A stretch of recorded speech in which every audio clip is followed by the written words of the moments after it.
Kwa sababu ya jina lako kukosa kutajwa vizuri, ndio mikosi na visirani imekuwa, ndio hamuendelei. Kama jina lenu lingetajwa vizuri, mungekuwa mkiendelea.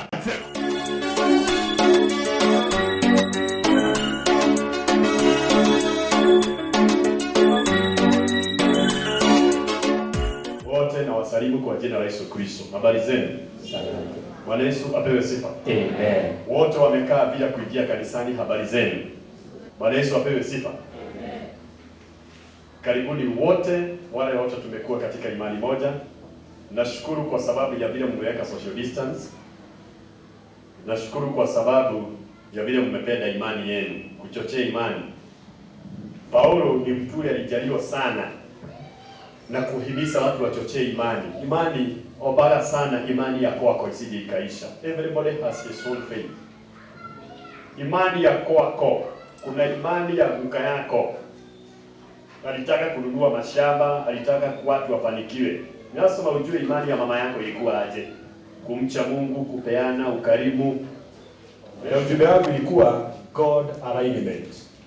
That is the headline or a topic of today. God alignment.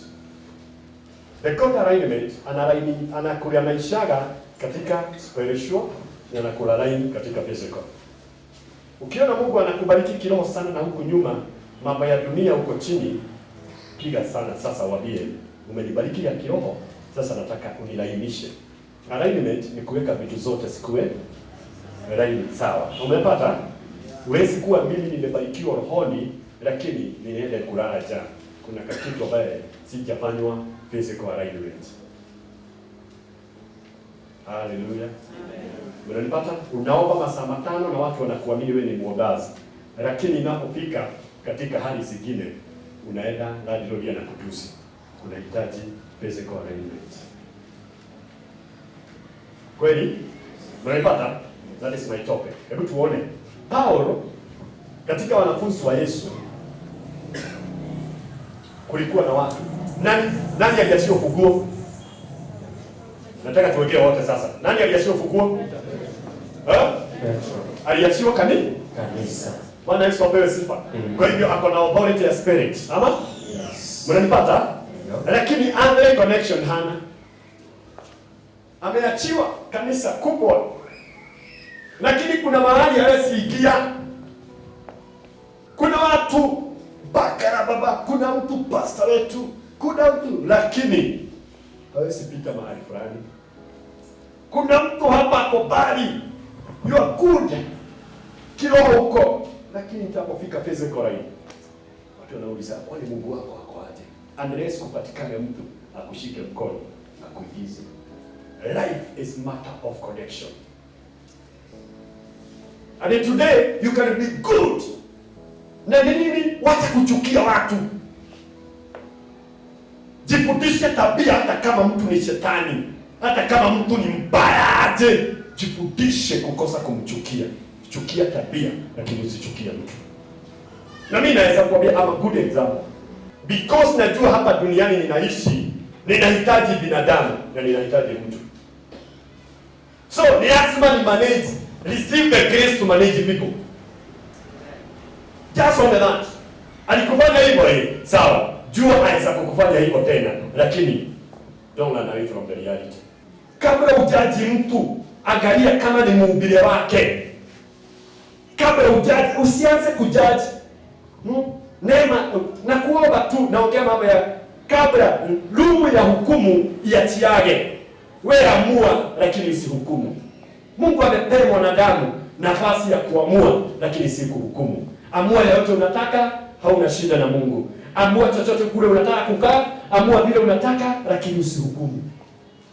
Juu wakati utakuwa na kitabu ya hukumu, hapo ndipo mwisho wa kufanikiwa kwako.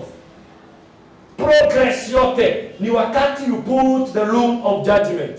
But you need to make a decision. What you want to decide. Any decision that you make, God has given you freedom. So today, maybe you are instead of you make a decision, you are judging. Na that person who may judge, labda alikuwa msaada wa kesho.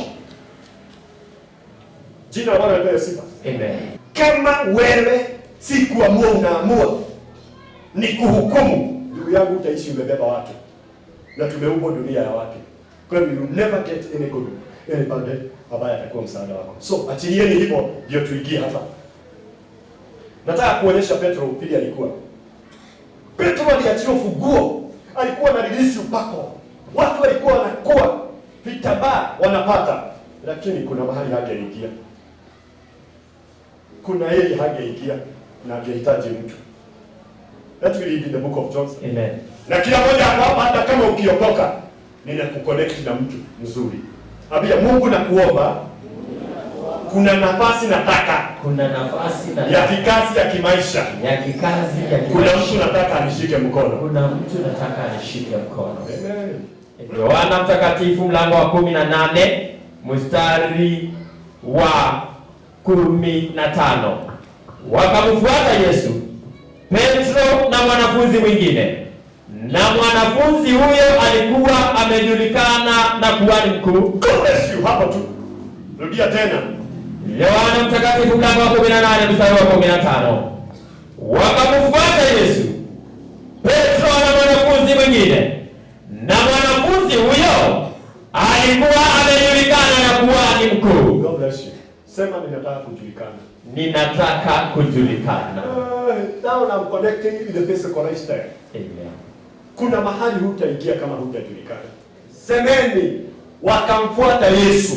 Wakamfuata Yesu Wakiwa na mwanafunzi mwingine. wakiwa na mwanafunzi mwingine. Lakini huyo mwanafunzi alikuwa amejulikana. Good that. Tunapoendelea utashinda ukiwa chindwe pepo, nipe kibali. Hapana, achana kibali sasa.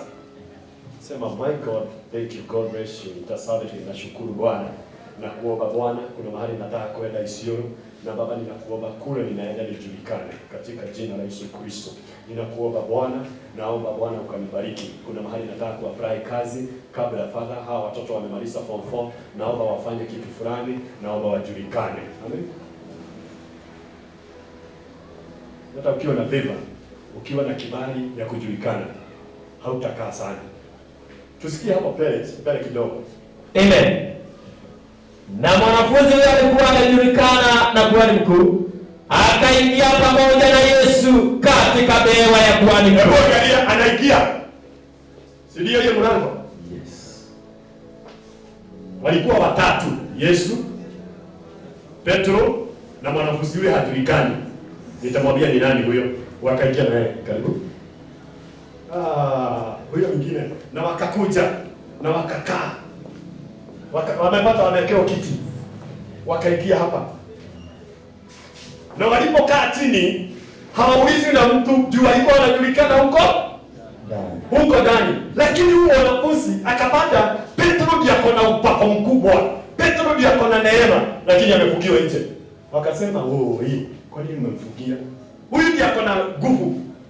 Akaenda kamsii. Hapo chini nasema wakamsii msichana alikuwa gatekeeper. Kwanza hafukiwi na nani?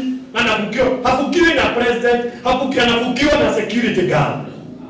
Basi yule kijakazi aliyekuwa mgoja mlango akamwambia Petro, wewe nawe je, mwanafunzi mmoja wapo wa mtu huyu? Soma 16 inasema aje? 16 yasema, lakini Petro akasimama nje mlangoni. Basi yule mwanafunzi mwingine aliyejulikana na kuhani mkuu akatoka. Petro, huyu mwanafunzi alikuwa anajulikana, alipoingia kaona Petro hayuko, akaenda kuongea na mgoja mlango. Akubali Petro aingie.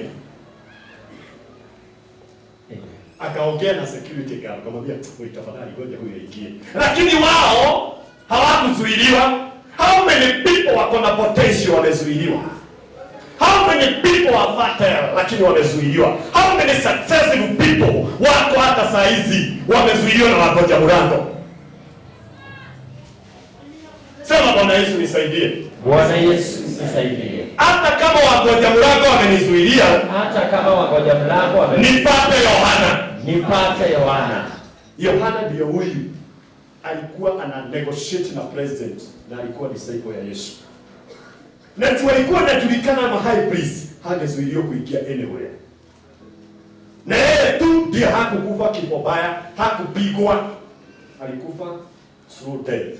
Juu watu waliogopa background yake na cheo yake, hata kama alikuwa mwanafunzi. Hawa wengine walikatwa na vichwa, wale wengine. Ninaomba hata kama mko pasta mjulikane, hata makesi ikija, watu watakuwa na CV, wanajua tunajua huyu kijana na tunamjua.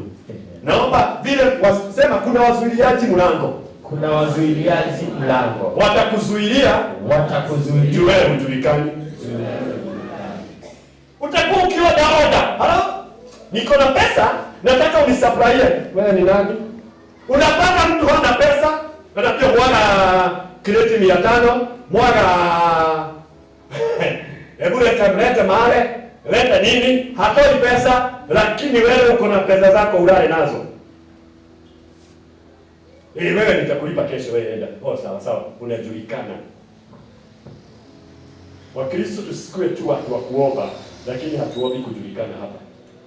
Hata kunichukia, hata ukinichukia ninajulikana mbinguni. Wewe, mbinguni tutaishi na roho, duniani tunaishi na mwili.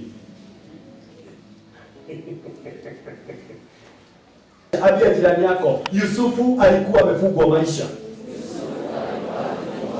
Huko jela. Juu alikuwa hajulikani. Hiyo rape case haikuwa imfunge maisha. Lakini juu hajulikani na ni nani, ni kabila. Yeye ni Mwibrania, amefungiwa kwa Roma. Na ndipo nimekuambia, you might get out from here, but you get yourself in the hand of Abimelech. Hawataki kujua. Lakini Biblia inasema baada ya kutafsiri ndoto, aliambia wawili, akamwambia mkiwa jela, wewe utauliwa, lakini wewe utarudi kwa kiti ya mfalme. Na ukienda huko, akamwambia in condition, ukienda huko kwa mfalme, nitaje jina langu. Itaje jina lako, linatajwa wazi. Na ukifunguliwa, uitaje jina langu. Anataka ajulikane. Oh yeah. Sema Mungu nisaidie jina langu litajwe kwa wema. Haleluya. Kabla biashara unafanya, huduma ile inataja, hata wewe waombea pastor wako David, ya kwamba akihubiri jina lake litajwe vizuri. Wamama wa kanisa watajwe vizuri. Ukisikia wanaharibia mapasta watajwe. Ng'ang'ania hiyo jina. Ukisikia limechafua sema Baba nimekemea hiyo maneno, naomba jina lake litajwe. Yusufu alikuwa amefungwa maisha kama vile jioni ya leo. Kwa sababu ya jina lako kukosa kutajwa vizuri, ndio mikosi na mizani imekuwa. Ndio bali yenu inatajwa vibaya. Ndio hamuendelei. Kama jina lenu lingetajwa vizuri, mungekuwa mkiendelea. Sema Mungu nisaidie, nikiwa hapa duniani jina langu litajwe kwa wema. Soma in the book of Genesis tumalize. Kitabu cha Mwanzo 41 mstari wa 14. Ndipo Farao akapeleka watu, akamwita Yusufu, wakamleta upesi kutoka gerezani, akanyoa, akabadili nguo zake na kuingia kwa Farao. Farao akamwambia Yusufu, nimeota ndoto, wala hakuna awezaye kuifasiria. Hiyo ni kutajwa, ametajwa nyuma kidogo. Ni kitabu cha Mwanzo mlango wa 40 mstari wa 10. Na katika mzabibu kulikuwa na matawi matatu, nao ulikuwa kana unamea, unachanua maua, vishanda vyake vikatoa zabibu zilizoiva. Luka chini, hiyo ni tafsiri, ametafsiria wako jirani. 13. Baada ya siku 3 Farao atakiua kichwa chako, atakurudisha katika kazi yako, nawe utampa Farao kikombe mkononi mwake, kama desturi, kama ulivyompa mnyweshaji wake. 14. Ila unikumbuke mimi utakapopata mema, ukanifanyie fadhili, na kuomba ukanitaje kwa Farao na kunitoa katika nyumba hii. Watu wale umewafanyia mema, wanakakamukana. Wewe uko hapa leo, nataka leo Mungu akomandi watu walikujua vizuri, walijua potential, wanajua unausana sukuma mzuri, wanajua vile ulisoma, wakutaje mbele ya kiti mzuri.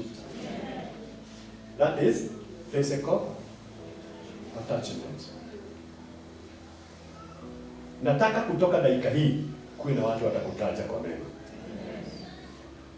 Tumesikia John ameona Petro amebaki nje, akaenda akaambia the guard, please, huyu anafaa kuingia. Na jua kona cheo hakuzuiliwa. Wewe uko hapa, nyinyi mlio juu, nataka kuwaombea Mungu mmoja wataje, mpate watu msimu hii, mpate watu wa kuwataja kwa wema. Mmetajwa na takataka, watu hawaoni goodness in you, they just wait only bad thing in you. Wanataja wakati wote, ukitajwa kwa ubaya, waweza kuwa marafiki wabaya, hawaonani uzuri wako, wanatajaga mabaya. Wakati mabaya inatajwa kwako na uchuguliki juu yake, wanaharibu ya lifestyle. So siku ya leo nataka kuwa connect another connection, ambaye ndio maombi tunaendelea naye mpaka Sunday August tumalize. Tukiingia maombi ya impartation, Bwana atakuwa amesimama. Wewe uko hapa leo, unajua vile unatajwa. Nani angetaka kutajwa kwa mambo mema?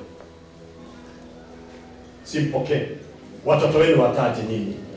Mabosi wenu wawataje, mtajwe mahali pale. Yusufu anasema hivi, na utakaye rudi kwa hiyo kiti. Sema, na utakaye rudi kwa hiyo kiti, na utakaye rudi kwa hiyo kiti, unitaje, na unitoe hii nyumba. na unitoe hii nyumba. Unajua kuna kanyumba huko, kuna kanyumba huko. Sema, niko kanyumba fulani, na ninahitaji mtu anitaje na atanitoa. Mungu saidia mtu anitaje. Amen. Si kweli? Si kweli? Nikumaanisha nataka kuachilia leo. Imagine nataka kuachilia. Nataka kutoa uchafu wote. Kute wote mlichaliwa. Yusufu anawaambia, please. Na ukienda juu utarudi kwa State House, enda unitaje. Na tunapata after one chapter, alikaa miaka, akasahaulika kutajwa. Lakini baada ya miaka 5, mfalme akataja, akaota ndoto. Ule tu alimwambia, kumbuka, niliambia nitaje mtu. Sinikumbusha watu wale wanakujua. Sinitaje mtu wa kubariki. Other connection means to be connected by the human being. Then from there you be connected by the crown. Leo tuwakataza watu wote wanatutaja kwa ubaya. In Jesus name. Tunavunja matajo na kutamka majina mabaya katika jina la Yesu Kristo. Tufunga hiyo. Na tunakaribisha roho ya kutajwa kwa wema. Simameni tuombe. Baba, kwa jina la Yesu Kristo, naomba utaje mtu. Kuna watu wanahitaji good connection katika jina la Yesu Kristo. Kuna watu hawana mtu wa kuwataja. Hata wafanye nini, wanatajwa kwa ubaya. Watu wanagoteaga waone uchafu wao, wanawataja pale. Yesu Kristo nakusihi, kubali mtu walio mahali hapa aweze kutajwa. Kama vile Yusufu alitajwa mbele ya Farao, na alipotajwa alifuliwa nguo za aibu na akaendelea. In Jesus name.